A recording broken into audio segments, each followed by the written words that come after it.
Bienvenue Stop Invest, la chaîne des top d'investissement. Ici, on parle essentiellement d'entreprises de qualité. Avons-nous une opportunité d'investissement sur Casino? C'est la question à laquelle on va essayer de répondre en se basant sur les états financiers de la compagnie. Je rappelle que ceci représente uniquement mon point de vue et non un conseil d'investissement. Et comme d'habitude, je me réserve le droit de me tromper. Ici, nous avons une demande spéciale d'un abonné Top Premium. Je rappelle que dans le service Top Premium, en lien dans la description de cette vidéo aussi, vous pouvez demander des analyses quantitatives comme celle qu'on va faire ici aujourd'hui.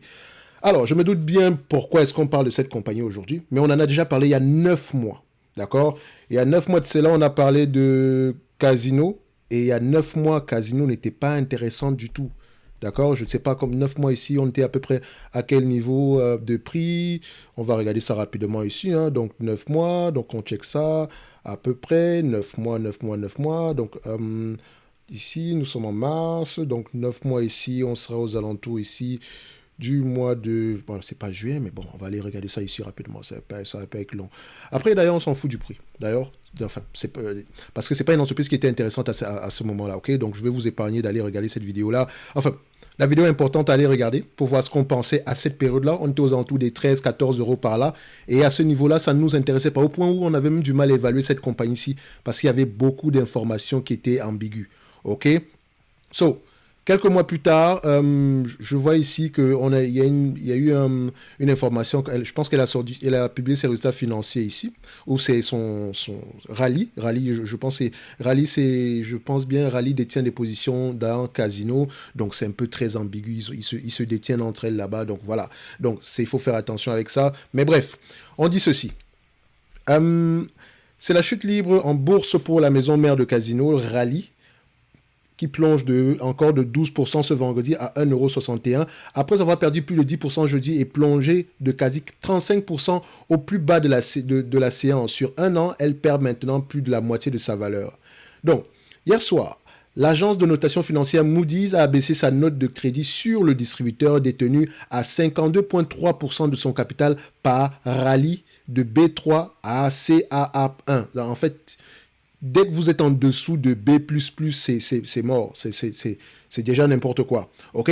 Avec une perspective négative arguant de la baisse continuelle des parts de marché du groupe dans la grande distribution en France, du maintien d'un flux de trésorerie disponible négatif en France. Et quand on parle du maintien d'un flux de trésorerie disponible, c'est-à-dire que du maintien de free cash flow positif.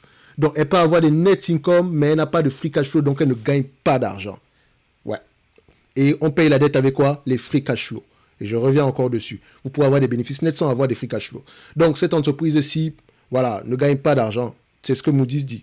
D'accord? Donc, du maintien de flux de trésorerie disponible négatif en France et d'une réduction des marges des activités de distribution française en 2022. Donc, on ira voir ça ici dans les rapports financiers, enfin, dans les états financiers.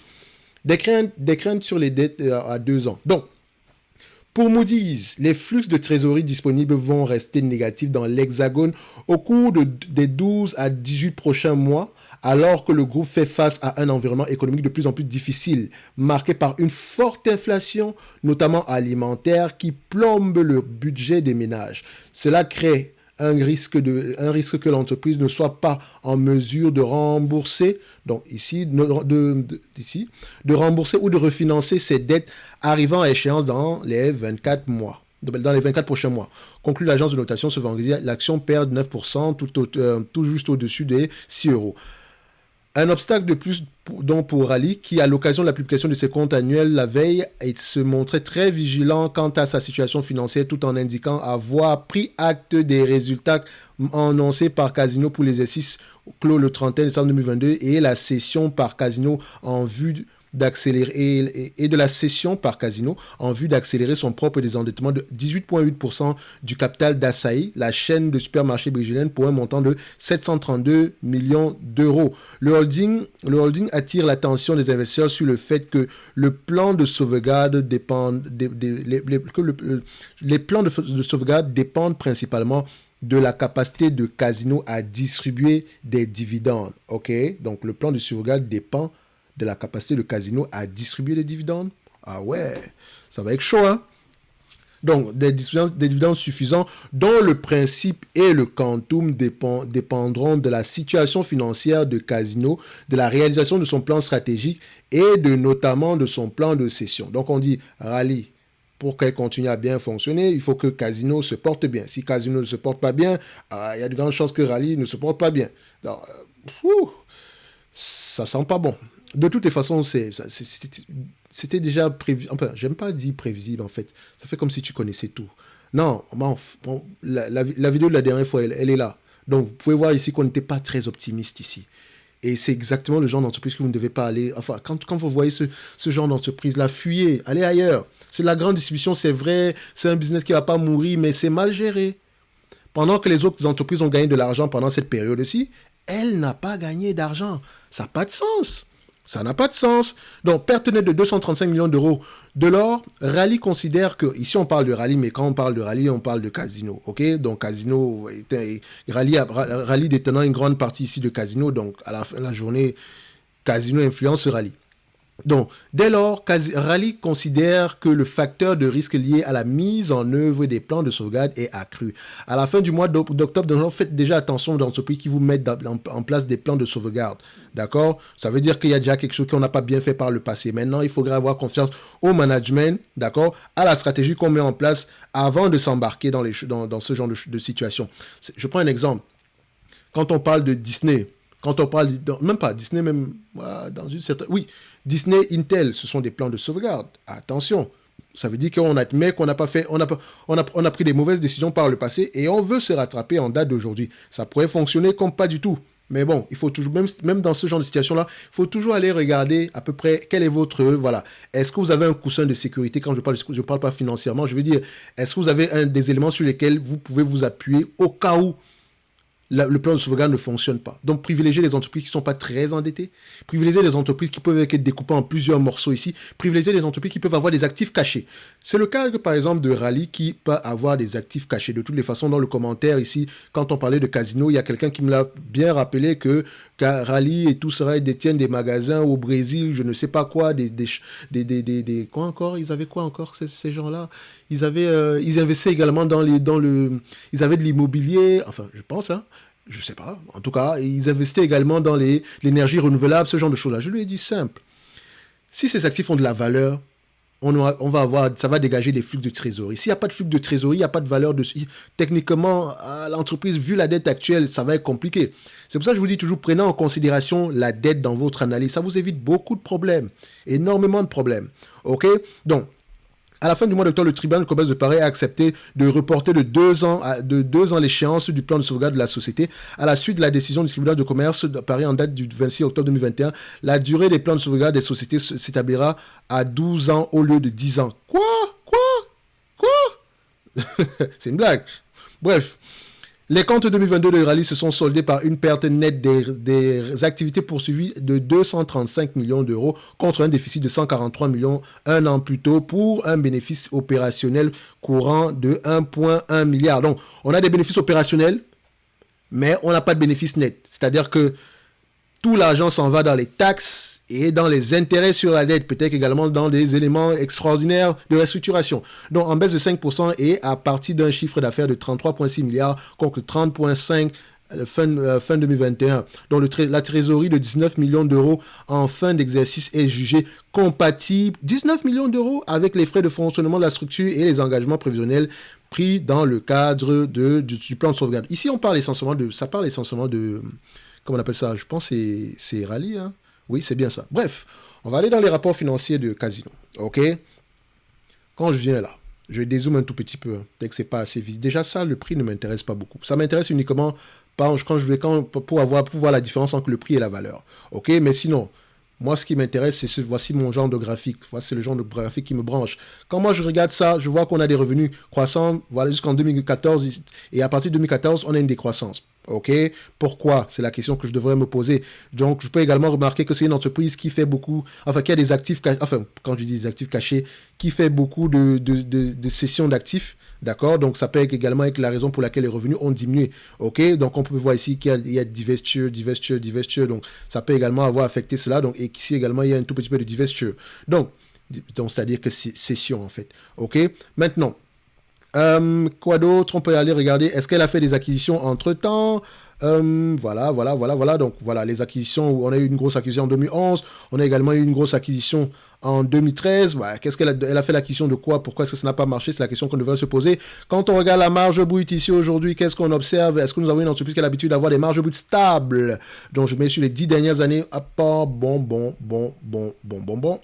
Voilà, on peut comprendre, bon, même pas qu'on peut comprendre, la pandémie est peut-être passée par là, c'est peut-être la raison pour laquelle, voilà, on a des marges brutes qui sont à peu près décroissantes, ok, on peut comprendre l'inflation, etc. D'accord, c'est pas si élevé que, bon, c'est quand même 25, on s'est quand même maintenu, parce qu'il faut un peu regarder ça, quand on dézoome un tout petit peu, on s'est maintenu, d'accord, 24, 23, voilà, on s'est maintenu, c'est bien.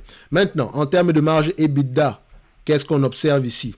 Donc, marge EBITDA ici, que vous pouvez encore remplacer comme marge entre parenthèses, je dis bien opérationnel ajusté de la dépréciation amortissement, on va le dire comme ça. Donc, quand on a ça, ça donne à peu près quoi? Donc, excédent but d'exploitation, comme on dit souvent. En yearly ici, vous voyez que la marge dégringolade de près de 5,80 à 3,33%. Pourquoi? C'est la raison que vous devez aller rechercher la raison des rapports financiers. Est-ce que c'est l'inflation, l'augmentation des coûts, etc. Qu'est-ce qui se passe? Est-ce que c'est durable ou temporaire? Deuxième question. Alors, ensuite, on va regarder les net income et les free cash flow. Déjà, là, c'est sur les 10 dernières années, hein, les amis. Qu'est-ce que vous observez? Cette compagnie ne gagne pas d'argent sur... En fait, quand vous dézoomez un tout petit peu, elle n'a pas gagné d'argent en termes de bénéfices nets sur les dernières années ici. Oui, je sais que je vous dis toujours, mais les amis, mettez toujours en relation les free cash flow et vous allez voir qu'elle gagne de l'argent. Ouais, mais ça, c'est si on ne vérifie pas les free cash flow. OK? Ce que moi, j'ai fait. D'accord? Donc, quand je prends les rapports financiers de cette compagnie, ça date de quoi? 2021? Oui, ça c'est 2021. J'ai 2022 également. On pourrait faire la même chose, le même exercice. Regardez, si je vais zoomer un tout petit peu ici. Où est-ce qu'on zoome encore? Voilà. C'est bon. Alors, capacité d'autofinancement ici. 2 142 millions. Moins les impôts versés, variation besoin de fonds de roulement, impôts versés, variation besoin de fonds de roulement abandonnés. Donc, ça, déjà, il faut l'ajuster. Techniquement, c'est pas durable. OK, ça ne fait pas partie de l'étude de l'entreprise. Donc, on vous dit ici qu'on a 2 222 millions. Moins la dépense en capital ici qui est de 927 millions. Il nous reste à peu près du free cash flow. Disons 1 milliard. Mais c'est faux, en fait. En réalité, cet élément-ci, ça, coût d'endettement financier, vous devez l'ajuster. Il faut l'ajuster. D'accord? Ça revient à 0. Ici, intérêt financier net au titre des contrats de location. Les loyers, ça doit être payé. Il faut l'ajuster. Donc, on est déjà à 370 millions ici. 670 millions. 677 si vous voulez. Qu'est-ce qu'on peut encore ajouter? Résultat de cession, retraitement, activité abandonnée. Bon, peut-être que ça a été ajusté au niveau des bénéfices nets ici. Donc, ça a été enlevé. Donc, on l'a ajusté. Donc, c'est correct. Donc, qu'est-ce qu'on peut encore enlever ici?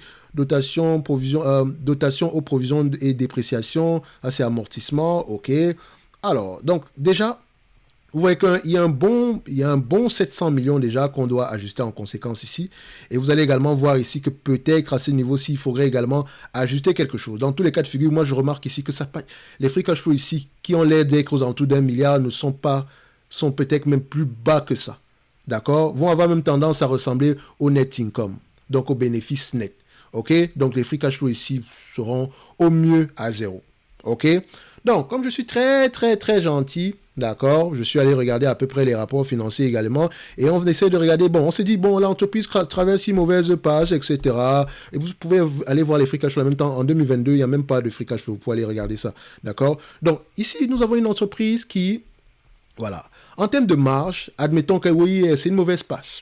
En termes de marge, elle a l'habitude d'avoir combien sur les dernières années, d'accord. On va le prendre ici, les marges de net income ici. Donc, je prends ça. Je dézoome un tout petit peu. Je prends la médiane, OK.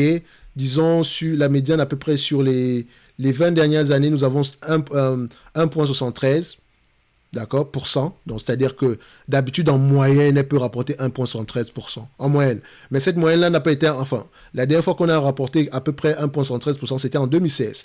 Soit il y a plus de 6 ans. Ça fait très, très longtemps, les amis. Très, très, très, très, très longtemps. Sur les 10 dernières années, vous voyez que ça sera complètement négatif. On ne gagne rien du tout. Sur les 5 dernières années, encore plus négatif que ça. Donc, ce genre d'entreprise ici, si on est gentil, on se dit, bon, dans un environnement, voilà, elle pourrait revenir aux alentours ici de ce qu'on a connu en moyenne, hein, dont, disons, prenons à peu près depuis 1995, disons, voilà, 1,65%. Et là, on est très gentil, on est déjà dans le domaine de la guesstimation, parce que ça fait 6 ans qu'on n'a rien du tout. Ok, je ne dis pas qu'elle ne vaut rien du tout, mais elle a besoin d'être restructurée en profondeur. Peut-être qu'il y a des charges d'exploitation ici, des coûts d'exploitation ici qui sont très élevés. Peut-être qu'il faudrait investir ici massivement ici dans l'automatisation. Il y a beaucoup de choses. Déjà, il faut faire une situation des lieux. Qu'est-ce qui se passe dans cette compagnie? Pourquoi est-ce qu'elle est moins rentable que Carrefour? Qu'est-ce qui se passe? Donc, quand on récupère cette compagnie-ci et qu'on arrive et qu'on regarde à peu près, voilà, admettons qu'elle peut rapporter 1,105 ici, je suis très gentil. Les analystes s'attendent à combien l'année prochaine? Voilà, on va être très gentil également ici. On voit que les analystes ici, ils s'attendent à voir à peu près combien aux alentours de 36, 35 milliards, 35 milliards par là. Disons 36 milliards. Ils sont gentils les analystes, c'est bien, c'est bien. 36 milliards, ok, parfait, je viens là. 36 milliards, admettons que les 36 milliards sont durables. Parce que ça reste la consommation ici, voilà, c'est consumer staple, c'est durable. Donc, même en période difficile, oui, on va avoir tendance à pas avoir le même niveau de revenus. On pourra avoir des revenus en baisse, mais voilà, on aura tendance à avoir une certaine moyenne. Voilà, si je suis très optimiste. Donc, multiplié par 1,65%, ok, ça revient à combien? 594 millions. Dites-moi, combien vous êtes prêt à payer pour cette compagnie-ci en termes de PER? Je vous dirais, je ne paye pas plus de 15 fois les bénéfices sur cette compagnie. Je ne paye pas plus de 15 fois les bénéfices. J'ai regardé l'ancienne vidéo, je dis, mais comment est-ce que tu as pris 20 fois les bénéfices? Je pense que j'ai dû faire également de la guesstimation dans ce niveau. J'ai été très gentil. Je ne prends pas plus de 15 fois les bénéfices. D'accord? Quand je fais fois 15 fois les bénéfices, après vous pouvez aller regarder, enfin on fait ceci, regardez.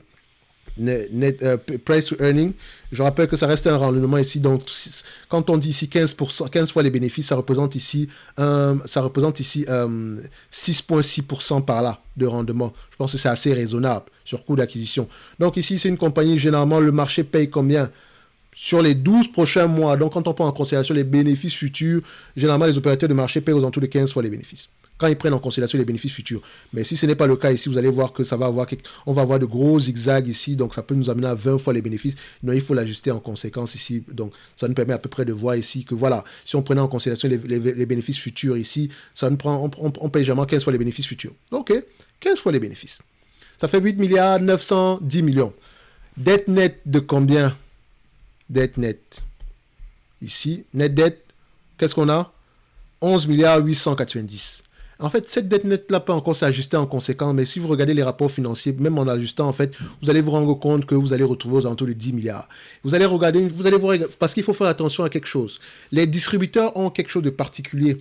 Les compagnies qui exercent dans le secteur de la grande distribution ont une possibilité de pouvoir acheter la marchandise à crédit, la vendre avant de repayer les fournisseurs.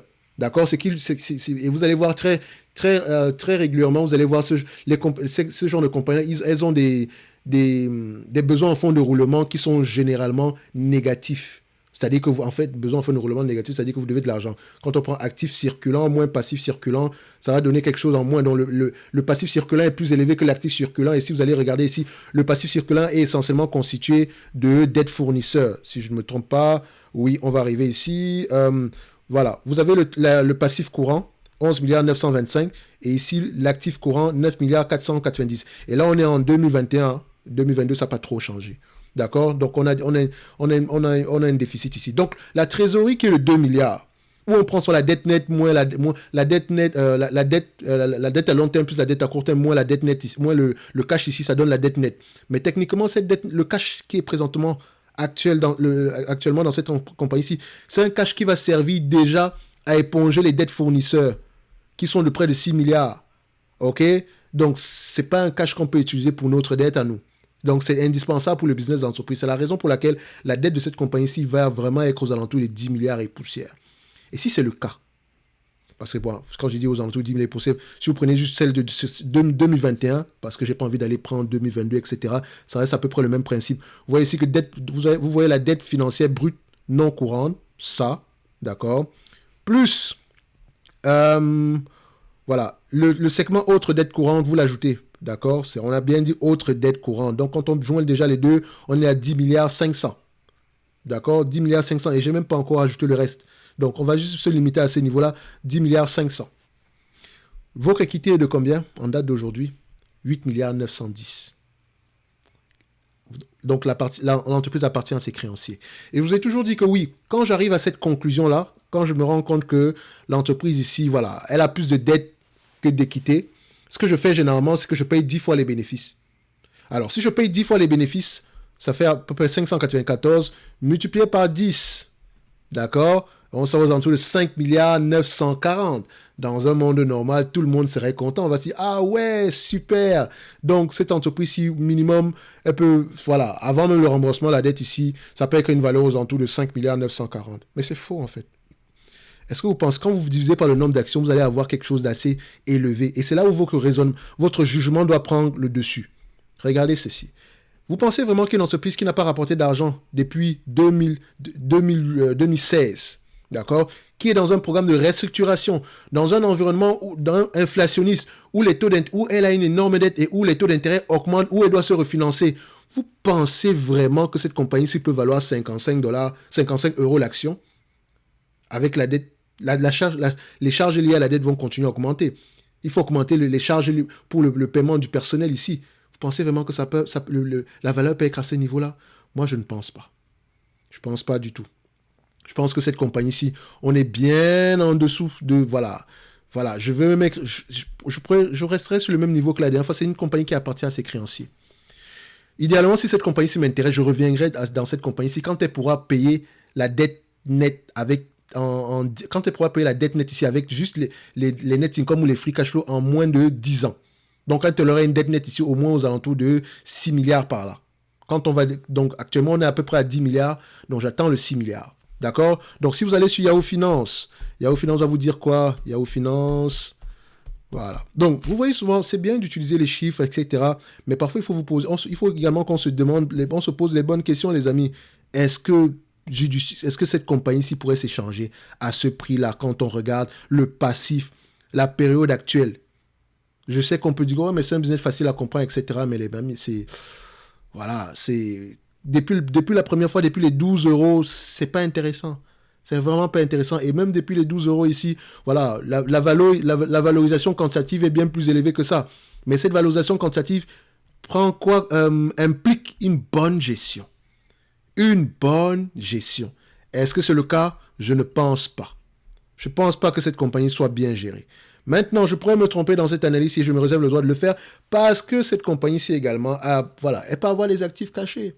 On ne sait jamais. D'accord? Peut-être qu'elle va pouvoir les valoriser. Moi, je n'en sais rien du tout. Mais je sais une chose, c'est que mon argent ne sera pas... je ne pourrais pas mettre mon argent au travail dans casino. Mon épargne ne devrait pas aller travailler dans casino. Mon épargne pourrait encore aller travailler dans une compagnie comme, si vous aimez tant la grande distribution proche, je peux faire aller prendre du Carrefour. D'accord? Et je prends quelque chose. C'est pas comme si Carrefour, voilà, c'était la meilleure, extrêmement bien gérée, etc. Mais vous allez voir qu'on a une certaine différence quand même. Ok? Je dézoome un tout petit peu. On va mettre ici les net income en termes de marge. Ok? On prend du Carrefour ici.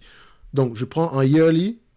Et comme je le disais, c'est pas comme si Carrefour était trop exceptionnel, mais vous pouvez constater ici que Carrefour au moins se bat. Carrefour se bat. Elle gagne son petit argent année après année tranquillement. Elle se bat. Sur les 20 dernières années, Carrefour a perdu de l'argent 2 fois. Et encore, il faut qu'on aille vérifier. Et ça, c'était pendant la... Voilà, on peut encore aller vérifier.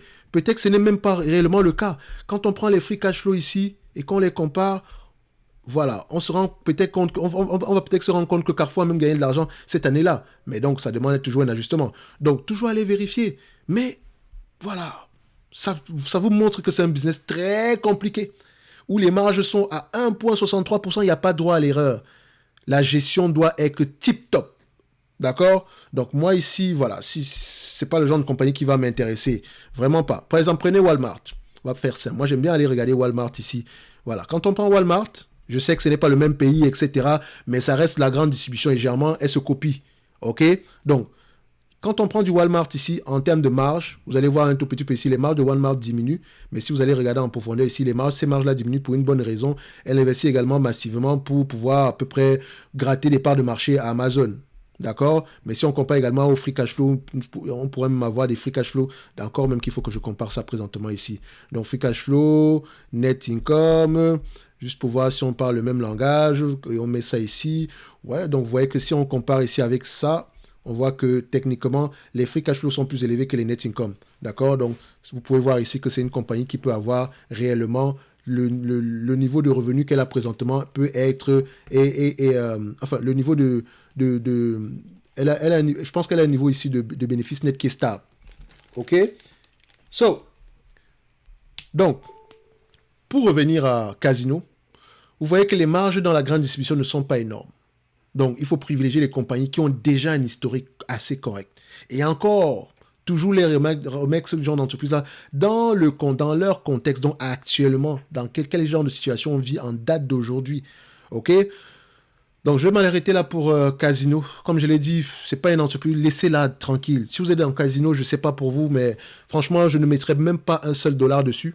D'accord? Et en supplément de ça, revenez sur la compagnie quand elle va au moins s'autofinancer réellement. Enfin, oui, elle s'autofinance en réalité, mais quand elle aura des free cash flow et les free cash flow lui permettant de payer la dette en moins de 10 ans. D'accord? Donc, est-ce qu'on s'est amusé à regarder ici si Casino avait distribué ici un dividende et j'espère qu'elle ne l'a pas fait. Si elle l'a fait encore, c'est encore une faute de gestion. Et surtout, pendant les périodes où on ne gagnait pas d'argent, on va juste vérifier ça ici. Donc, je rappelle ici que dans la description de cette vidéo aussi, vous avez accès au service Top Premium. Donc, on a encore la formation thématique ici qui est encore ouverte, qui se termine ici à la fin du mois de mars, au 31 mois de mars pour les 125 places restantes. Bon, enfin, je pense que ça devrait être ajusté ici. Donc, on a combien de places restantes en date d'aujourd'hui? On fait un ajustement. On a 123 places restantes, d'accord? Donc, pour pouvoir savoir comment, enfin, la formation va concerner comment analyser une compagnie bancaire, comment lire un rapport financier. Je ne parle pas des états financiers, je parle des rapports financiers. En supplément de ça, vous pouvez demander des analyses fondamentales, enfin, des analyses quantitatives et recevoir mon top 2 des entreprises sous-évaluées par mois. Quand je dis top 2, les notes d'analyse. Donc, je lis les rapports financiers, j'écoute le conference call et je vous présente l'entreprise. Et c'est également une compagnie qu'on va suivre jusqu'à ce que la thèse d'investissement de départ ne tienne plus la route. OK? Donc, ça ne veut pas dire qu'on achète aveuglement. Non. On lit également ces rapports financiers et on pose des questions. OK? Donc, alors, pour revenir sur Casino, concernant le dividende, juste pour vérifier vite fait ici si elle avait l'habitude de payer un certain dividende per share. Elle a arrêté de payer un dividende en 2018. D'accord? En 2018, elle a arrêté de payer un dividende. En quelle année elle a commencé? Elle a arrêté de gagner de l'argent? 2017. Ouais, quand même. Hein? Un an plus tard, ça va. Quand même. Un an plus tard, c'est correct. Donc, voilà. Mais vous constatez quand même que la dette nette était déjà assez élevée depuis. Donc, si on prend juste la dette nette sur EBITDA ici, je vous ai dit, dette nette sur EBITDA, privilégiez les entreprises qui ont une dette nette sur EBITDA inférieure à 5. Voilà. Autre que les compagnies financières, autre que les compagnies dans le secteur ici des real estate. OK? Donc, ici, vous pouvez constater quoi? D'habitude, on avait une dette nette assez gérable. Sur les dernières années, je ne sais pas ce qui s'est passé sur cette compagnie-ci, mais voilà, semble-t-il qu'à partir de cette période-ci, la dette nette a commencé à augmenter drastiquement. Ça peut également être dû au fait que l'EBITDA a diminué, mais attention, on prend juste l'EBITDA ici, on regarde. Bon, l'EBITDA est plutôt resté stable sur ces années-ci, mais la dette nette a continué à augmenter. Qu'est-ce qui se passe? Pourquoi est-ce qu'elle augmente son niveau d'endettement? Pourquoi est-ce qu'elle augmente autant son niveau d'endettement? Qu'est-ce qu'elle fait? Bref, n'investissez pas sur ce genre d'entreprise, ok? Donc, fuyez. Pas de Casino ou bien de Rallye, même si elle a des actifs cachés, tant mieux pour elle, ok? Donc maintenant, allez-y, si vous pensez que voilà, elle peut ressembler à quelque chose demain, allez-y avec une toute petite partie de votre portefeuille et mettez ça dans le genre de cash que vous êtes prêt à payer, donc c'est un ticket de loto. Et vous savez que nous, on ne fait pas ça ici, donc à la fin de la journée, c'est à vous de voir. Moi, je dormirais très mal la nuit si j'avais ce genre de compagnie ici en portefeuille. Comme ça pourrait bien se passer si elle est bien gérée, mais là, pour le moment ici, il faut vraiment avoir confiance au management. Et si c'est le même management qu'on a depuis 2016 ou avant 2016, faites attention. Bref, je vais me limiter là, d'accord? Et on va se donner rendez-vous sur la prochaine vidéo. Ça n'empêche que si ça vous intéresse, lisez vos rapports financiers, posez les bonnes questions dans les rapports financiers et on se donne rendez-vous sur la prochaine vidéo. Merci.